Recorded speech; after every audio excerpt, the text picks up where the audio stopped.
The interviewer is Christian Wright. Today is October 23rd, 2020, and we're at the Camden Carroll Library at Morehead State University. Could you please introduce yourself?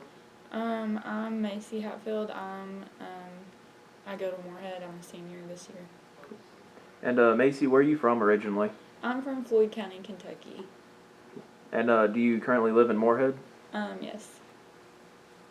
And what's your major? My majors are international studies and political science.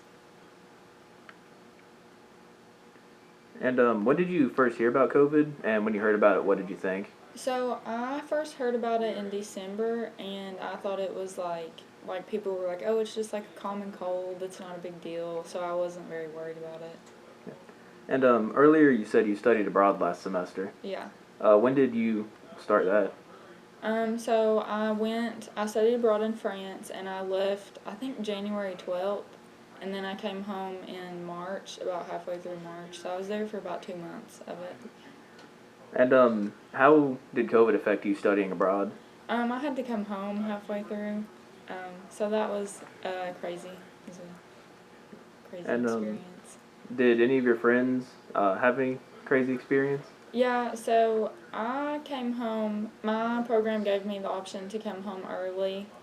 Once we started finding out more about COVID and that, it was a bigger deal than we originally thought.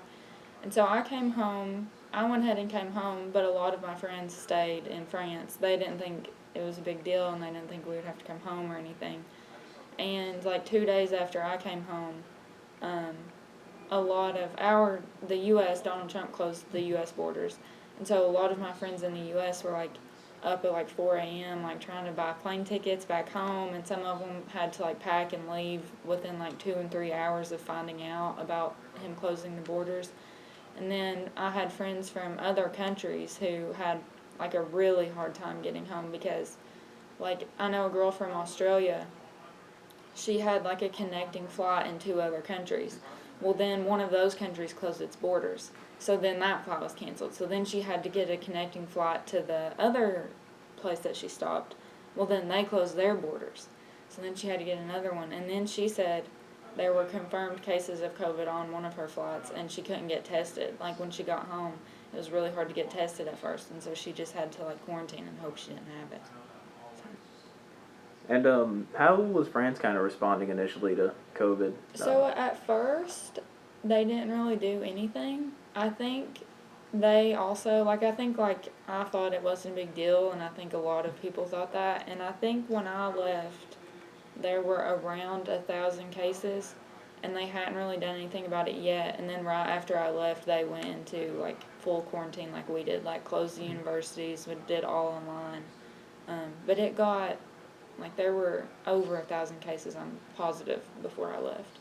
And when you got back here, did you continue classes through the university you had there? Yeah, they switched to online, and it was really difficult. It's probably the worst I've ever done in classes because we had the language barrier, and then we also had a time difference. And there was one day I took a test, and the time just happened to change that day, and so I turned my test in an hour late, and I didn't know it because it was the French time change, so I wasn't aware of it. So that it was very hard. It was really hard continuing online from a different country. And how was daily life kind of during the initial stages of the pandemic? So when I got back home, I quarantined for 2 weeks, and it hadn't really started when I over here yet when I got back home. So I just hung out at my house. And then about the time my quarantine was up is when everything closed. And so I just really just continued hanging out at my house, and that's about it. There wasn't a lot to do. I hated that when I got home I couldn't see any of my family because I had been gone for 2 months. And then everything closed and I couldn't see anybody. And moving through the summer up to now, do you feel like we've gotten more used to the pandemic or things have returned more to normal? I feel like things have returned more to normal. I don't know if they should have, but I feel like they have. And how's the pandemic changed how you use technology? Well, my classes and stuff, some of them are online. I've never taken a class like that until this year. Besides that, I don't know that it's changed at a ton for me. And before we came back this semester, the university sent out all its rules to the students. What were your thoughts on those when you first got them? I thought they were like pretty good. I mean, I think they handled went about managing or handling the pandemic as well as they could. So. And at times, I know state and government rules have been conflicting. Have you picked and choose which ones to follow, or how have you kind of navigated that?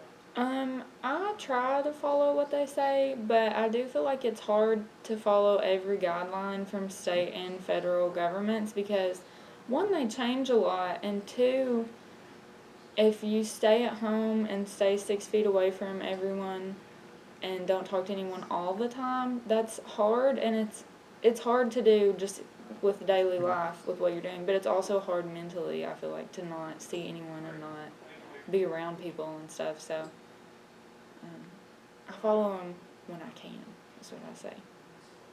And do you think that the college has made enough information available about COVID? Yeah, I think so. I'm happy with what they've done for us, so. And how transparent do you feel they've been with the information they've made available?